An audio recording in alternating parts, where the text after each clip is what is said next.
Gempok Ratna berubah rupa.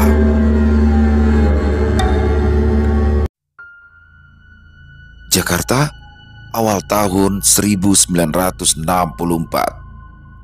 Ini adalah kisah yang pernah dituturkan oleh ayahku sewaktu beliau masih duduk di bangku sekolah dasar dan berdomisili di Jakarta Pusat bersama dengan kakak kandungnya. Mereka berdua sama-sama memberi gambaran tentang keadaan di kampungnya saat itu. Ya, Jakarta di pertengahan tahun itu memang masih terbilang asri di beberapa tempat, di mana belum disesaki tembok-tembok bangunan dan pohon-pohon buah masih berlimpah ruah. Tanah lapang seakan tak ada kurangnya, sehingga para bocah tak perlu bersusah payah mencari tempat bermain petak umpet atau galasin.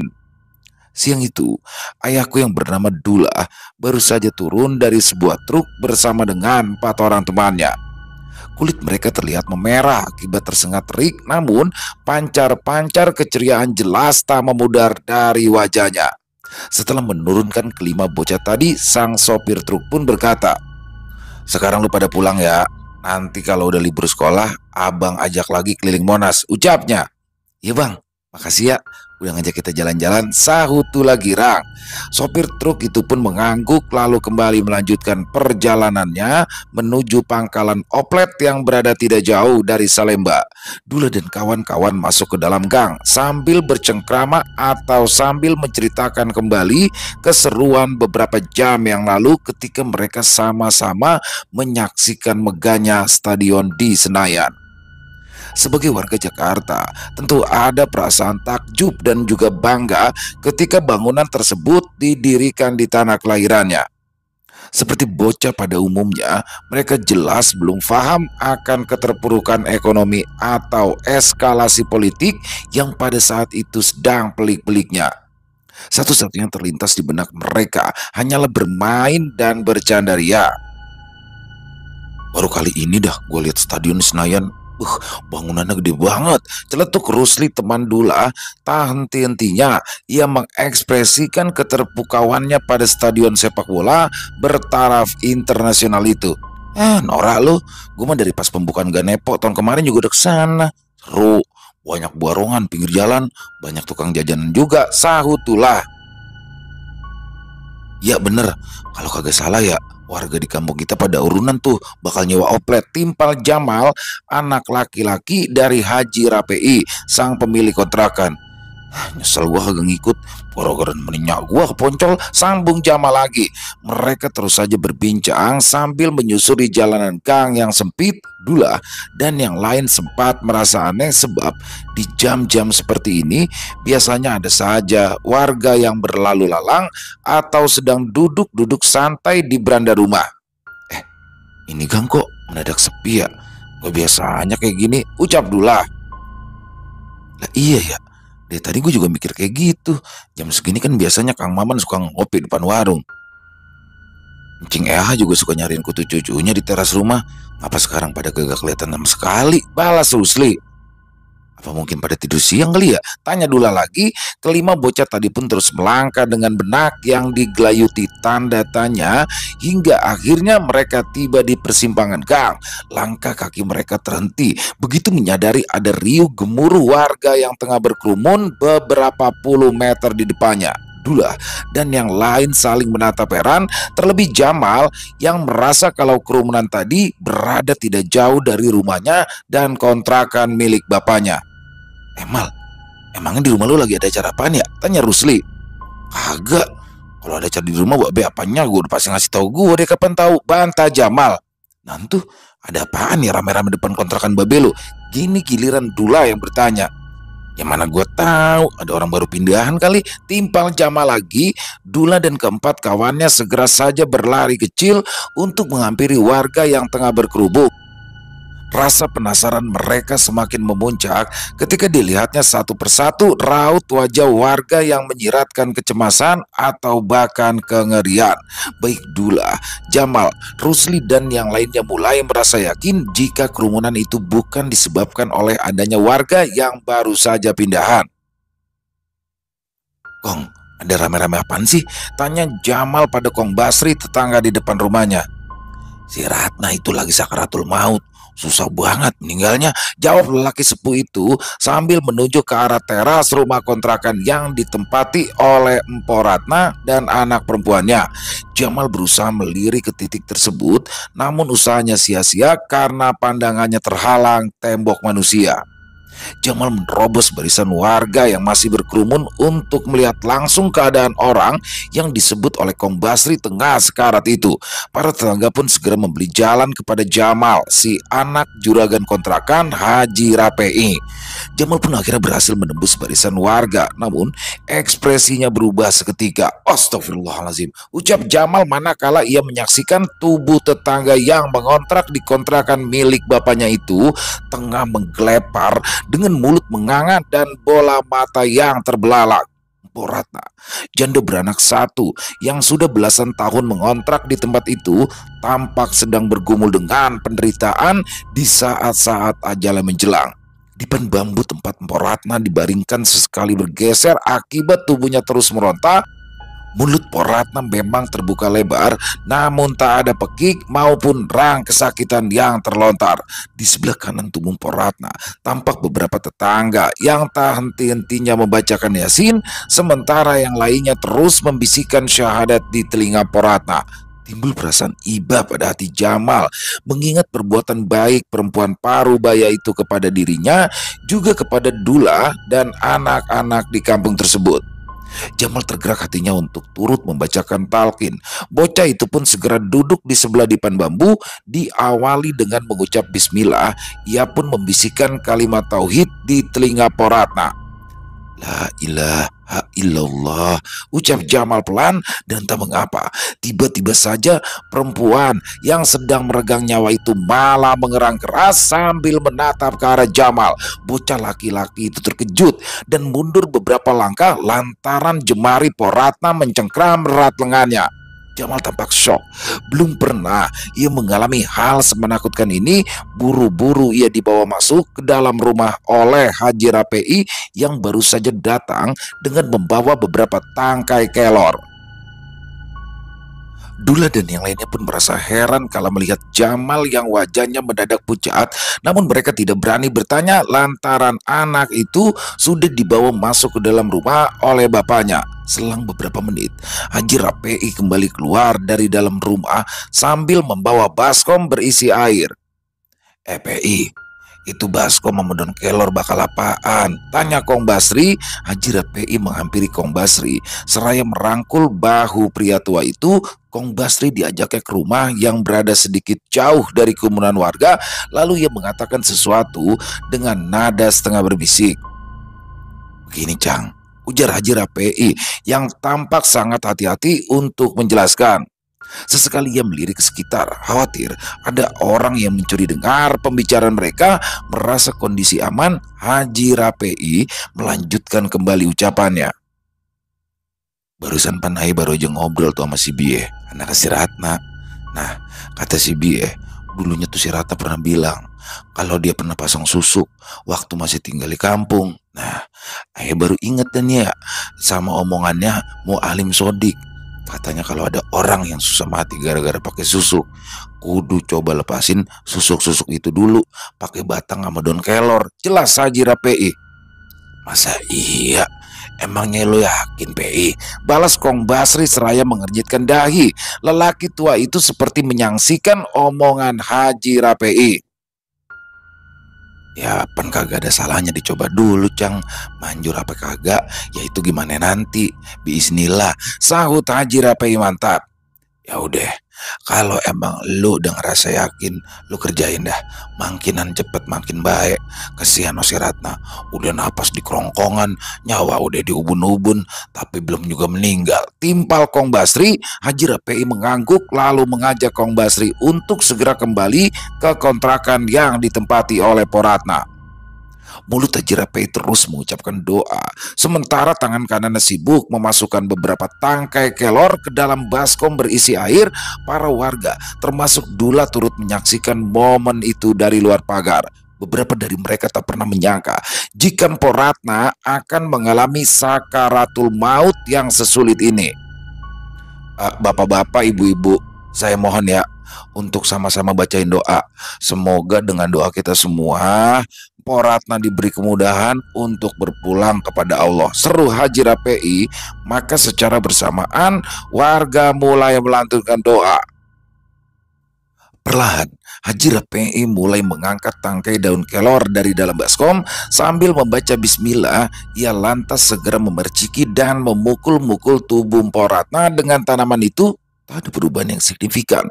Poratna masih tetap menggelepar seperti sedia kala. Namun begitu tangkai kelor tadi bersentuhan dengan wajah Poratna, mendadak wanita itu menggelinjang dengan jari-jari yang bergetar disertai rangan panjang. Puluhan pasang mata terbelalak kala menyaksikan urat-urat di wajah Poratna menonjol dan tampak membiru. Bola matanya melotot tanpa berkedip. Mulutnya mulai sedikit terkatup, namun lidahnya malah menjulur. Beki histeris kembali terdengar manakala orang-orang bisa melihat darah segar yang mengalir dari kedua mata, lubang hidung, telinga dan mulut Poratna. Bahkan tetes-tetes darah pun turut merembes dari pori-pori di sekujur tubuh wanita malang itu. Astagfirullah, Ratna. Demikianlah para tetangga mengungkapkan kengeriannya manakala menyaksikan betapa tersiksanya perempuan itu di masa-masa sakaratul mautnya. Seorang ibu yang merasa kasihan dengan segera mengambil kain lap untuk menyeka permukaan kulit dan wajah Poratna dari tetesan darah tadi. Tiba-tiba saja Poratna mendesis, mulutnya kembali terbuka lebar, bibirnya bergetar, dan bagian berwarna hitam pada bola matanya mendadak tertarik ke atas sehingga sepasang mata Poratna memutih seutuhnya. Air liur mengalir dari sudut mulut di saat-saat nyawanya akan dicabut.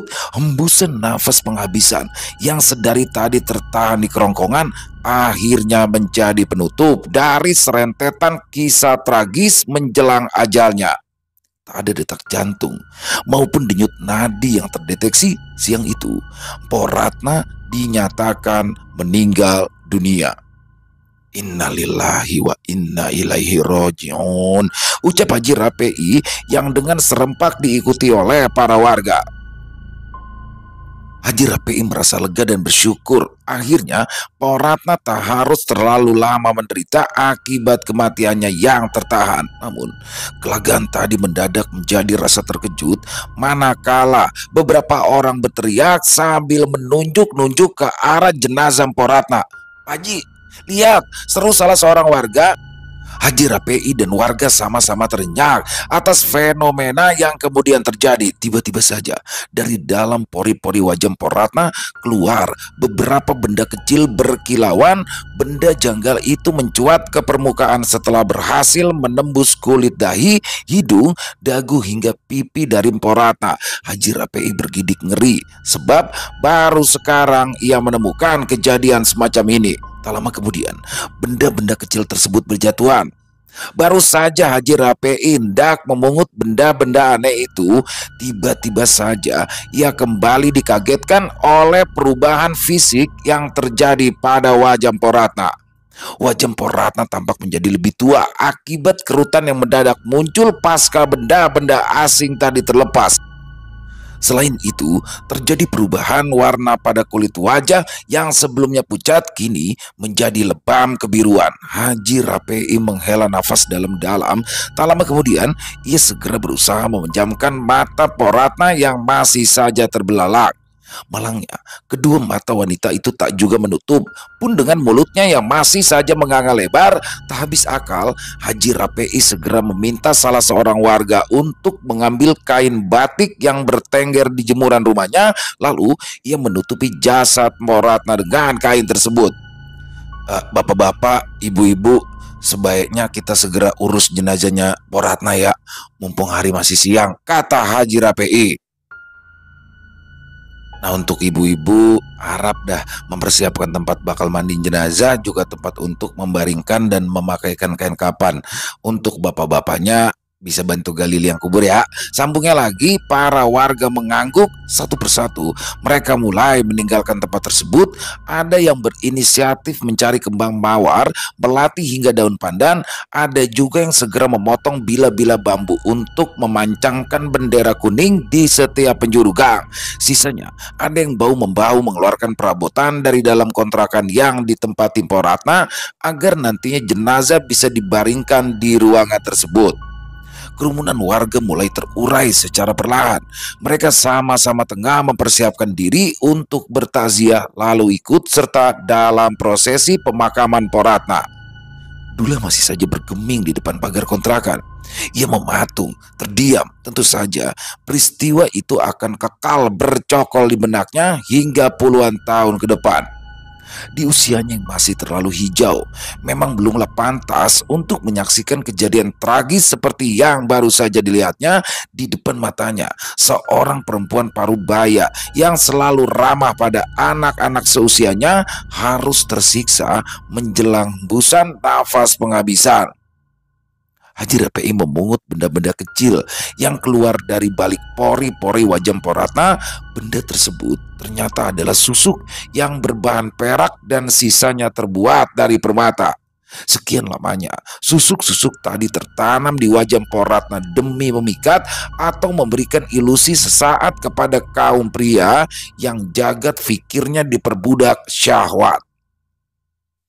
Ukuran susuk tadi tidaklah lebih besar dari sebutir beras, namun siapa sangka dampaknya akan membawa malapetaka dan penderitaan panjang kala maut datang menjemput. Seminggu telah berlalu. Salbia atau biasa dipanggil Bie, anak perempuan dari Poratna, memutuskan untuk tetap tinggal di kontrakan, semua berkat kemurahan hati Haji Rape'i yang merasa tidak keberatan untuk menampung anak yatim piatu itu. Malahan Haji Rape'i juga memberikan pekerjaan kepada Bie sebagai pembantu rumah tangga di rumahnya.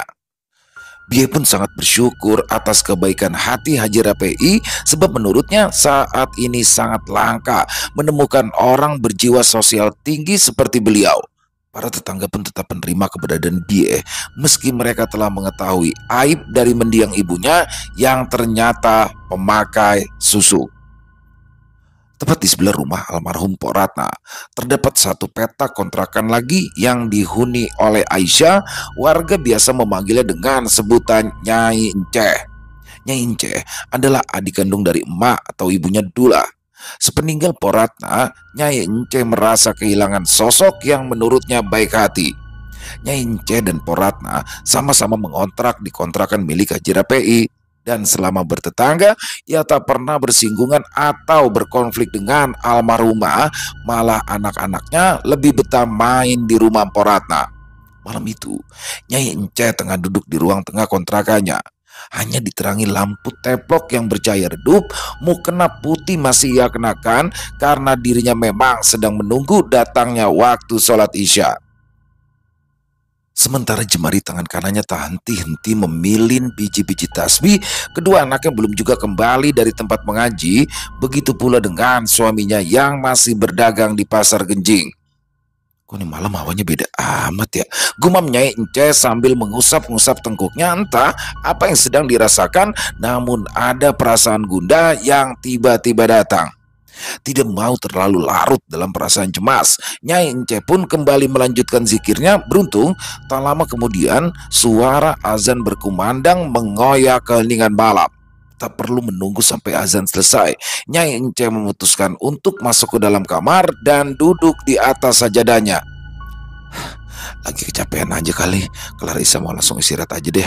Yang penting nasi sama lauknya udah mateng, biar nanti anak-anak sama bapaknya tinggal makan doang, pikir Nyai Enceh. Selepas azan, perempuan itu pun segera melaksanakan sholat Isya. Sengaja lampu sempor di kamarnya tidak dinyalakan agar sholatnya khusyuk tanpa terganggu cahaya pelita.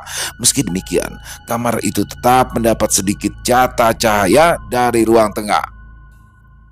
Beberapa saat kemudian, sholat Nyai Enceh mulai memasuki tahiyat akhir hingga ditutup dengan mengucap salam. Seperti biasa, usai mengerjakan sholat, ia tak segera meninggalkan sajadah, melainkan memanjatkan doa. Selesai dengan itu semua, Nyai Ence pun segera menanggalkan mukena miliknya, namun baru saja ia akan meletakkan mukena tadi di atas permukaan sajadah, mendadak telinganya menangkap suara yang terdengar setengah berbisik dan parau. Demikian suara itu memanggil namanya. Nyai Ence terdiam. Ia tidak segera menoleh ke sumber suara tadi berada meskipun ia tahu panggilan itu berasal dari arah belakangnya.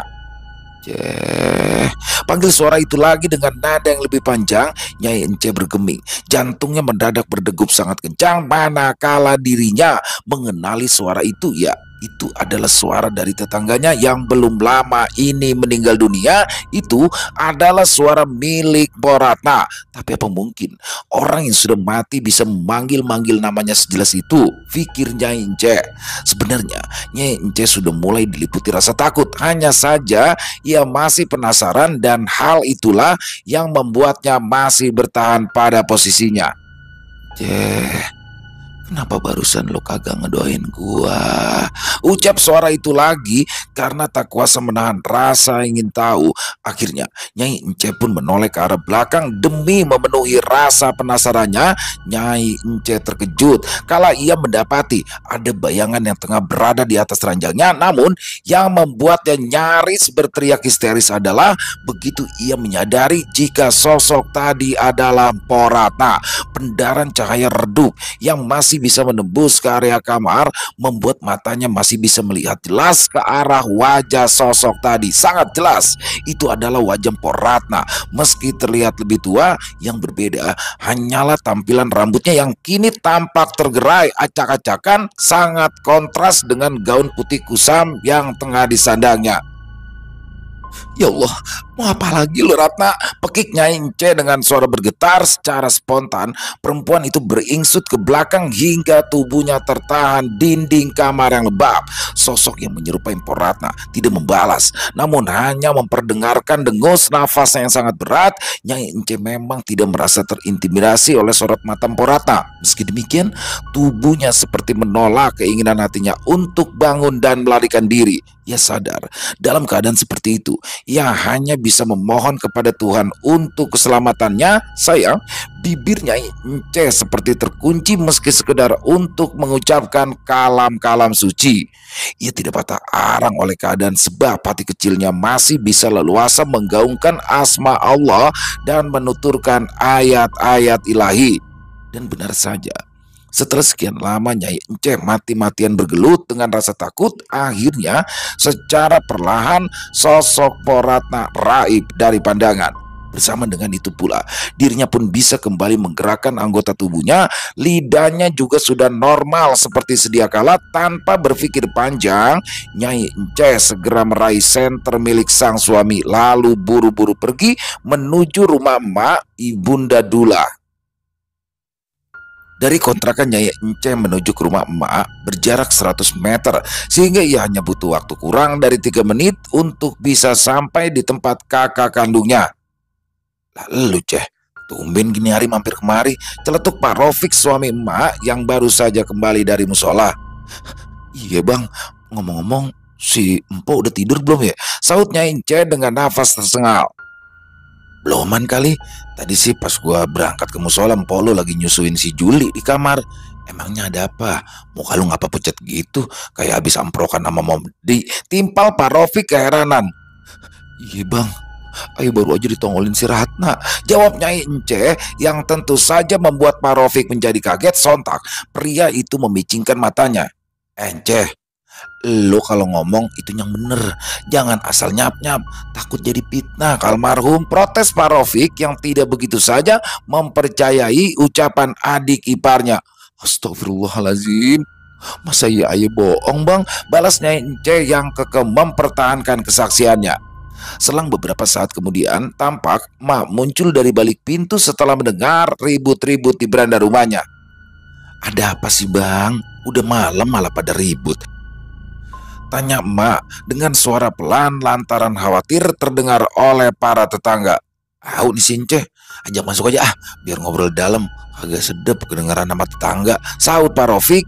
Nyai Ence pun diajaknya masuk ke dalam rumah karena menurut Pak Rofik, apa yang baru saja diceritakan oleh adik iparnya adalah hal yang sangat sensitif. Setelah berada di ruang tamu, Nyai Ence pun menjelaskan kejadian mengerikan yang baru saja menimpanya. Ma dan Pak Rofik mungkin masih sangsi dengan penuturan Nyai Ence, namun mereka sepakat untuk menjadi pendengar setia saja yang tanpa membantah ataupun menyanggah. Mereka yang terlibat obrolan sama sekali tidak menyadari jika dari dalam kamar yang remang, perbincangan itu tengah didengar oleh Dula. Kelak, beberapa puluh tahun ke depan, percakapan antara kakak dan adik tersebut akan selalu diingat Dula dan akan kembali ia kisahkan kepada putranya. Beberapa minggu setelah Nyai Ence didatangi sosok Poratna yang telah berganti rupa, keadaan di kampung itu jadi semakin mencekam, terutama bila di malam hari. Pada awalnya, Nyai Ence enggan menceritakan pengalaman buruknya itu kepada orang-orang sebab bagaimanapun ia masih berusaha menjaga marwah Poratna.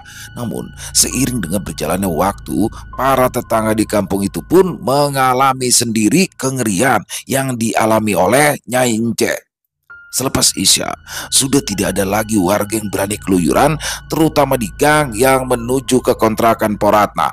Tepat di depan kontrakan tersebut, terdapat pohon buni dan pohon belimbing, dan pasca kematian Poratna, para tetangga pun kompak menganggap kedua pohon tadi menjadi titik yang paling angker.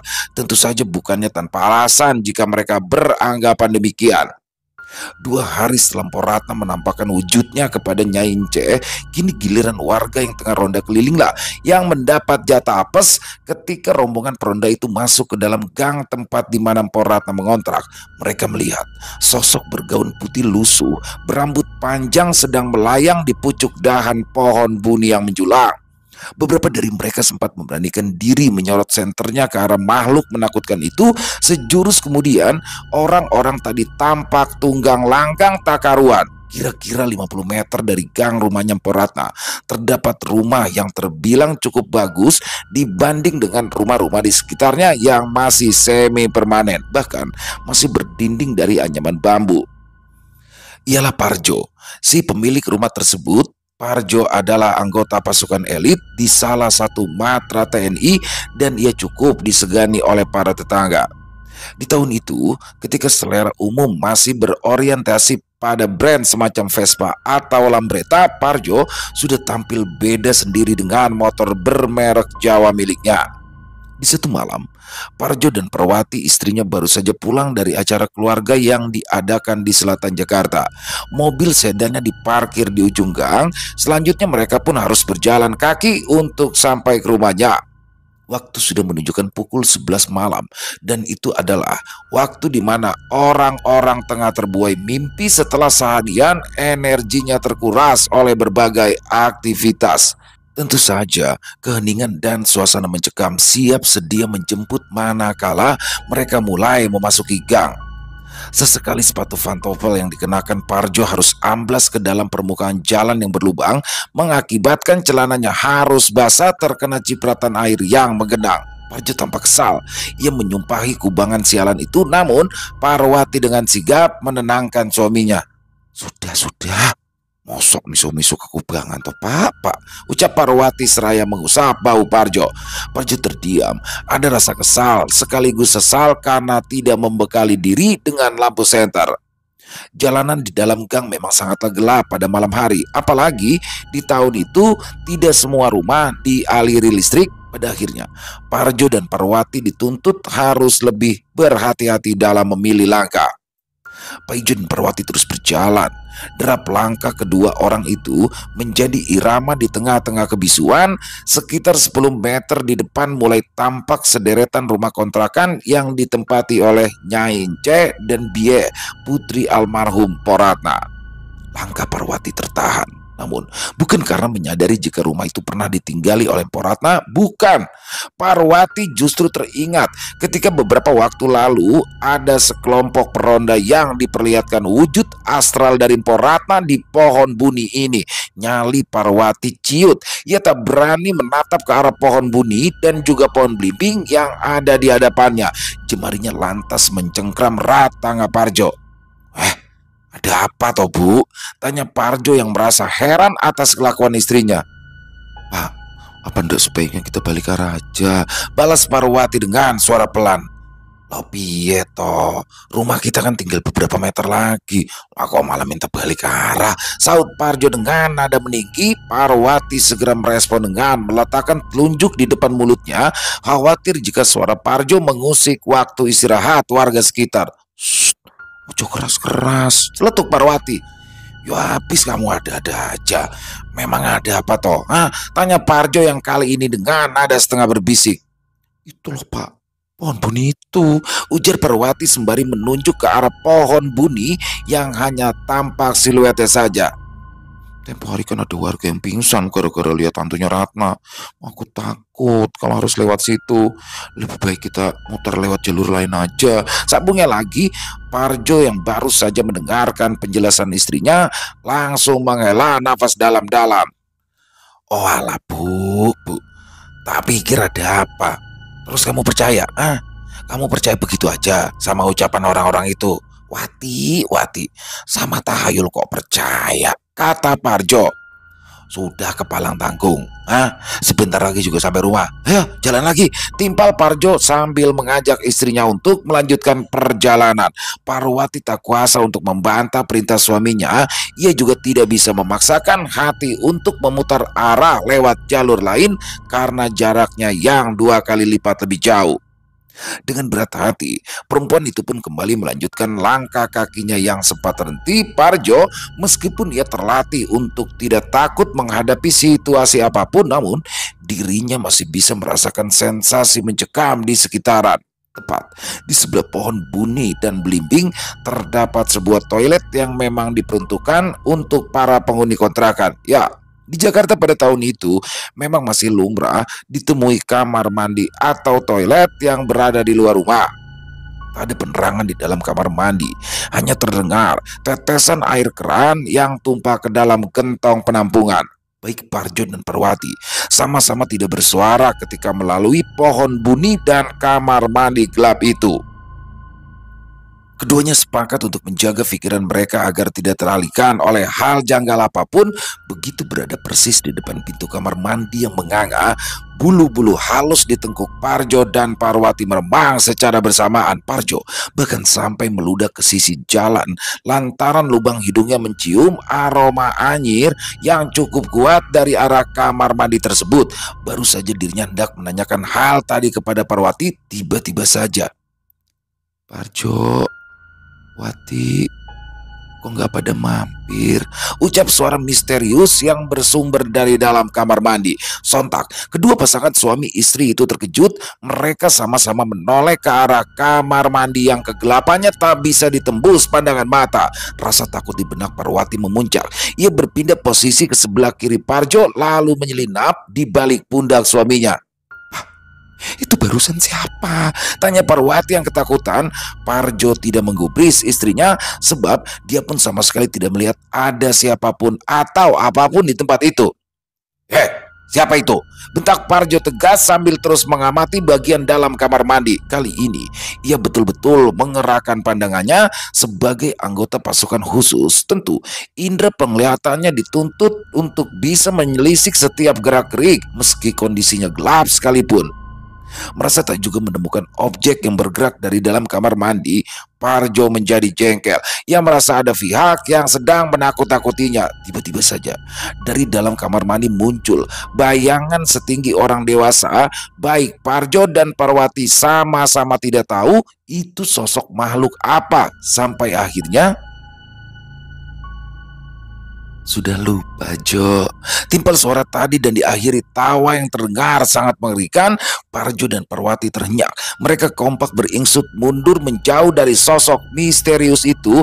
Mereka memang belum mengetahui jelas siapa yang ada di hadapannya. Namun suara itu terdengar serak dan sangat familiar di telinga mereka. Mereka akhirnya ingat. Namun belum sempat mereka mengungkap atau menerka, si pemilik suara misterius itu kembali mengatakan sesuatu. Sekarang udah ingat.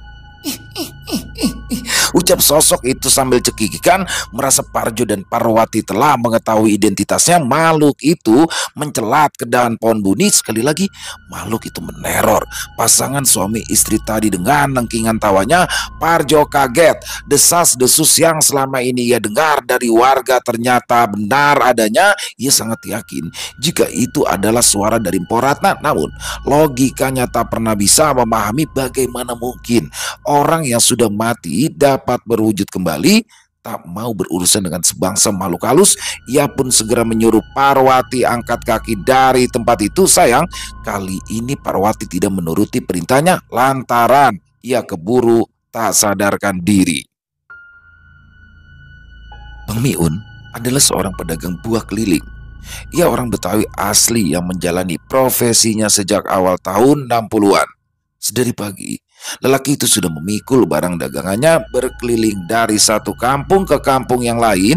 Setelah itu ia kembali ke kontrakannya yang terletak di sekitaran Pramuka. Buah-buahan seperti pepaya, sawo, dan rambutan jadi item yang paling diminati para pelanggan.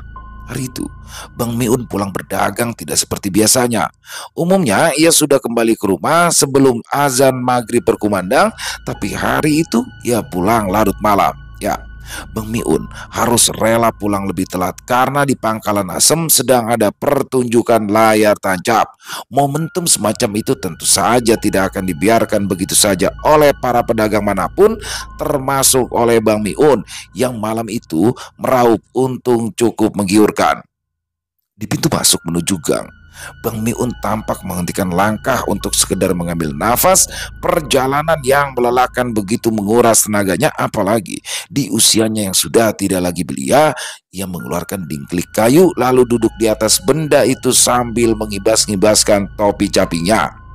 Sejurus kemudian, jemarinya menggeliat ke dalam tas untuk mencomot dompet kecil tempat ia menyimpan uang hasil dagangannya. Perlahan, ia menghitung lembar-lembar rupiah di tangannya terpancar binar di bola mata manakala mengetahui nominal uang itu lebih dari yang ia kira. Alhamdulillah, dagangan laris manis, kagak percuma yang ngider sampai malam, ucapnya penuh rasa syukur. Sampai rumah langsung mandi, makan, terus minta diinjekin dah sama si Ahmad biar besok pagi siap cari duit lagi, sambung Bang Miun sambil membereskan dingkliknya. Setelah dompetnya dimasukkan ke dalam tas, pria itu pun melanjutkan perjalanan lagi. Bang Miun mulai menyusuri gang. Sesekali telinganya mendengar dengkuran yang berasal dari rumah warga yang dindingnya masih terbuat dari bila-bila papan.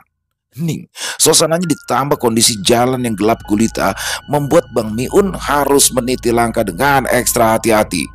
Sebenarnya sempat ada perasaan ragu untuk melalui gang tempat orang-orang biasa diperlihatkan oleh sosok Mpo Ratna. Bang Miun bukannya tidak tahu tentang desas-desus hantu Mpo Ratna yang kerap mengganggu warga, namun dia sadar jika urusan perut bisa makin semrawut jika menuruti rasa takut. Bodo amat dah sama si Ratna. Lagian kan dari dulu gua kagak pernah cekcok sama dia, kagak bakal juga dia nongolin wujudnya, ucap Bang Miun yang berusaha meyakinkan diri. Tibalah Bang Miun di depan gang yang beberapa waktu ini tersohor karena kemunculan hantu Mpo Ratna. Walaupun rumahnya tidak masuk ke dalam gang tersebut, namun ia tetap merasakan atmosfer mencekam di sekitaran situ. Ia menghentikan langkah dengan pikulan yang tetap bertengger di pundaknya yang kekar. Di tengah keadaan yang rembang dan senyap, ia melirik penuh cemas ke arah pintu masuk gang yang kini menjadi momok bagi masyarakat setempat. Permisi ya, numpang liwat, jangan ganggu ya. Napsi-napsi aja, gumam Bang Miun. Selepas berkata demikian, lelaki itu mulai memberanikan diri melangkah melewati gang Poratna yang gelap. Pandangannya tetap fokus pada sepasang kakinya yang konsisten menjejak di jalur tanah basah. Ketika Bang Miun melintas di depan pintu gang tersebut, ia merasakan hembusan angin dingin yang menggerayangi tengkuknya. Sontak, tekad si pedagang buah keliling itu menjadi ciut. Keberaniannya yang sebelumnya mantap kini mulai menguap. Elah, apa gue jadi merinding gini? Ucap Bang Miun kebingungan, merasa keadaan sedang kurang kondusif. Ia pun berinisiatif untuk mempercepat lajunya, namun baru saja beberapa langkah, mendadak ada langkah-langkah lain yang terdengar dari arah belakang. Ya, ia yakin jika ada orang yang sedang mengikutinya. Bang Miun menghentikan langkah untuk memastikan, tapi suara langkah tadi juga ikut terhenti. Bang Miun kembali teringat kejadian beberapa tahun lalu di mana ia pernah diikuti seseorang yang hendak mencuri hasil dagangannya. Bentrokan fisik pun tak bisa dihindari. Namun sangat disayangkan, ilmu bela diri si pencuri masih terlalu mumpuni. Alhasil, Bang Miun berhasil dilumpuhkan dan berujung kehilangan uang hasil dagangannya. Madi rodok, masih ada aja yang macam-macam sama gue. Pikir Bang Miun geram. Tak ingin kejadian itu terulang lagi, Bang Miun pun segera meraih gagang golok yang terselip di sisi pinggangnya.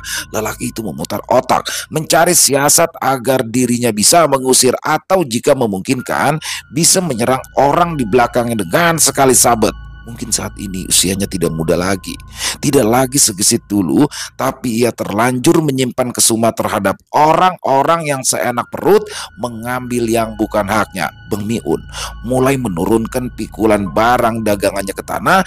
Ia mempererat genggaman di gagang goloknya lalu menghela nafas dalam-dalam sebelum dirinya berbalik ke arah belakang dan mampus lu, pekik Bang Miun seraya melompat dan menyabetkan golok secara membabi buta. Bang Miun melongo lantaran serangannya hanya mengenai udara hampa. Tak ada orang ataupun pencuri seperti sangkaannya. Kembali ia melengos ke kanan dan ke kiri memastikan kemana sosok orang yang belum lama ini mengekornya. Namun ia tetap tidak menemukan siapapun selain kegelapan. Lah aneh ya, masa iya gue salah denger? Ucapnya kebingungan. Bang Miun kembali menarik nafas pelan-pelan sambil menggelengkan kepala. Golok di genggaman perlahan ia masukkan ke dalam sarung. Ia menghela peluh yang mulai luruh dari balik pori-pori di keningnya. Meskipun demikian, jantungnya masih berdegup kencang. Tak ada pencuri. Sekarang hatinya malah berbalik sangka jika saat ini dirinya tengah berhalusinasi. Apa gue yang kecapean ya? Gumam Bang Miun. Ia sadar jika kata-katanya tidak akan ada yang mendengar atau mengomentari, mengingat malam yang kian larut dan orang-orang tengah terlelap di balik selimut. Namun sayup-sayup telinga Bang Miun bisa mendengar seperti ada suara perempuan yang sedang tertawa atau mengikik lebih tepatnya. Matanya kembali berpatroli, memindai ke sepanjang jalan hingga ke sudut gang. Ia menelan air liur guna mengurangi rasa grogi. Kuda-kuda silat yang dulu diajarkan mendiang kakeknya mulai diperagakan. Siapa? Nongol kalau berani, tanya Bang Miun penuh waspada. Tak ada balasan yang ia dapatkan kecuali tawa cekikikan tadi yang semakin terdengar nyaring dan seperti sedang berputar-putar di atas kepalanya saja. Bang Miun gelagapan, membuat kuda-kudanya tak lagi sesempurna barusan. Ia memang bisa merasakan ada sesuatu yang menyambar-nyambar di udara, tapi ia tidak mengetahui itu apa. Jika kelelawar, tentunya tidak mungkin disertai tawa yang sedemikian menyeramkan. Tak ingin terlalu lama dipermainkan oleh sesuatu yang belum jelas bentuknya, Bang Miun akhirnya memilih untuk tidak menghiraukan suara tadi dan berniat melanjutkan kembali perjalanannya. Gagang pikulan buah ia raih, lalu ia letakkan di pundak. Ia sudah bersiap untuk meninggalkan tempat itu. Bang Miun mulai mengayuh langkah kakinya secepat mungkin guna menghindari konflik dengan pemilik suara tawa tadi.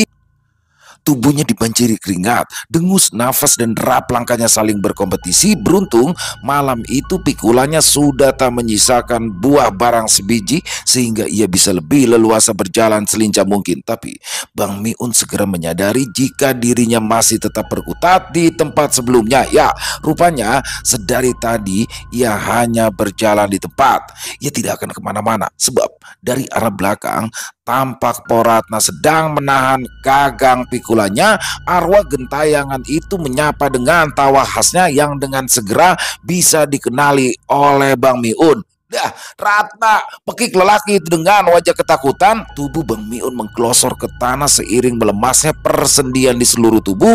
Otot-otot di pundaknya seperti tak kuasa menopang beban yang sehari-hari biasa dipikul. Malam itu, keberuntungan seolah telah mempermainkannya. Uang memang berhasil didapatkan, namun di waktu yang sama takdir juga mempertemukan Bang Miun dengan sosok Poratna yang bukan lagi manusia tulen seutuhnya. Poratna tetap diam sambil terus memperhatikan si pedagang buah itu yang kini sudah seperti ikan yang megap-megap di daratan. Serba salah bagi Bang Miun sebab ia ingin sekali melarikan diri, tapi tubuhnya mendadak tak berdaya melakukan itu semua. Sosok gentayangan tersebut hanya berputar-putar mengelilingi Bang Miun yang lemah terkapar. Ia sama sekali tidak mencekik atau menerjang, namun energi astralnya sanggup melemahkan mental. Ampun, ampun Ratna, lepasin ya, biarin saya pergi. Bang Miun merengek dengan mata yang berkaca-kaca. Poratna tidak membalas, juga tidak merespon. Sosok itu kemudian melayang ke belakang, menjauh dari Bang Miun yang berkali-kali mengiba. Sayup-sayup terdengar suara kentongan yang dipukul warga yang tengah meronda. Bang Miun akhirnya bisa bernafas lega.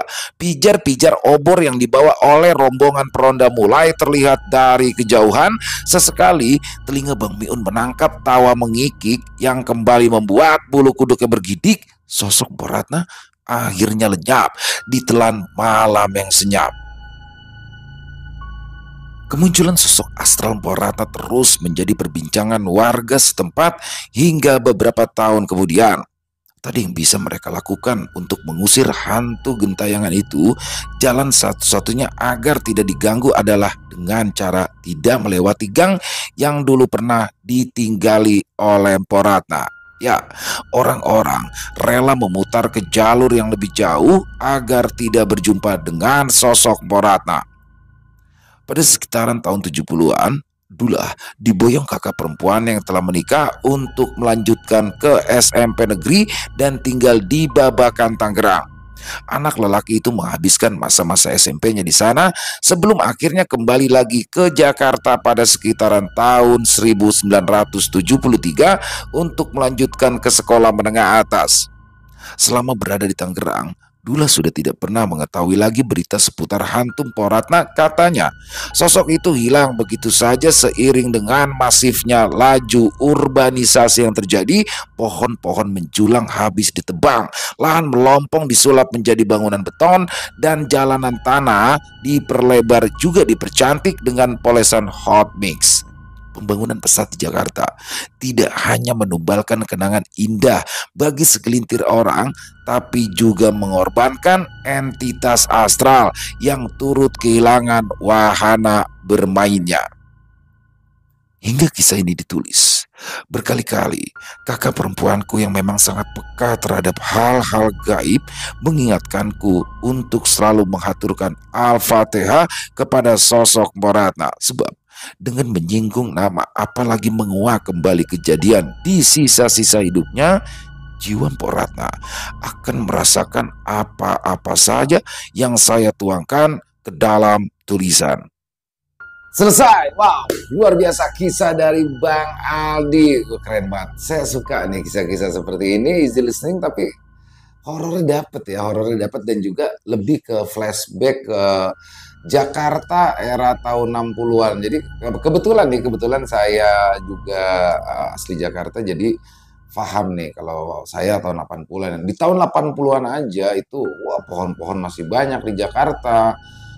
Air sungainya juga masih bening ya, masih tidak seperti sekarang. Jadi Jadi kayak saya kembali ke masa lalu nih. Keren banget Bang Aldi. Jadi Bang Aldi merupakan asli Jakarta, tapi sekarang berdomisili di Bogor, Jawa Barat ya. Waduh, nimporat. Nah, nimporat. Nah, pakai susuk jadinya begitu deh tuh ya. Akhirnya tragis sekali. Bahkan eh, sosok yang menyerupai Poratna itu sempat meneror warga di sekitaran rumahnya. Nama-namanya juga unik ya. Ada Anji PI, ada Kombasir, ada pokoknya nama-namanya unik-unik dah ya. Ada si Bie, aduh, Encang Enah, pokoknya nama-namanya emang Betawi-Betawi banget. Keren banget, Bang Aldi. Saya suka nih gaya-gaya tulisan seperti ini. Dan semoga saja karya dari Bang Aldi ini bisa menemani malam minggu teman-teman semua. Jadi cocok banget nih malam minggu, agak panjang dikit durasinya. Kisah dari Bang Aldi yang asik banget. Dan buat Bang Ali semangat terus berkarya ya, ditunggu lagi kisah-kisah selanjutnya yang pasti tidak kalah serunya. Dan silakan buat teman-teman yang punya komentar lain, yang punya pendapat lain, silakan bisa menuliskan di kolom komentar ataupun hanya sekedar saling menyapa. Insya Allah kami akan membalasnya satu persatu. Dan buat teman-teman yang suka dengan video, dengan kisah barusan, bisa diklik tombol like-nya, tombol jempolnya. Dan kami juga ingin mengucapkan terima kasih kepada seluruh teman-teman yang sudah selalu setia mendukung channel kami, yang sudah selalu hadir setiap harinya. Karena kehadiran teman-teman lah kami selalu bersemangat berkarya di setiap harinya. Dan silakan buat teman-teman yang mungkin belum subscribe ya, bisa diklik tombol merah subscribe, jangan lupa lonceng notifikasinya dinyalakan agar teman-teman bisa selalu mendapatkan notifikasi dari konten-konten yang akan kami upload selanjutnya. Untuk channel Ilo Bercerita kami upload setiap harinya ya, setiap jam 9 malam waktu Indonesia bagian Barat.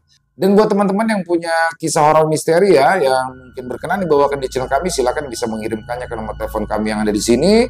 Bebas, dalam bentuk tulisan boleh, dalam bentuk rekaman suara boleh, senyamannya teman-teman aja. Buat yang sudah mengirimkan kisah kami, ucapkan terima kasih. Dan di akhir kata, saya Ila mengucapkan permohonan maaf apabila mungkin dalam pembawaan kisahnya ada kata-kata saya yang salah ataupun ada kata-kata saya mungkin yang kurang berkenan. Saya mohon dibukakan pintu maaf yang seluas-luasnya. Sampai berjumpa lagi di konten-konten kami selanjutnya yang pasti tidak kalah serunya, yang pasti tidak kalah horornya. Masih bersama saya Ilo di channel Ilo Bercerita. Salam sehat, sukses selalu untuk kita semua. Wassalamualaikum warahmatullahi wabarakatuh.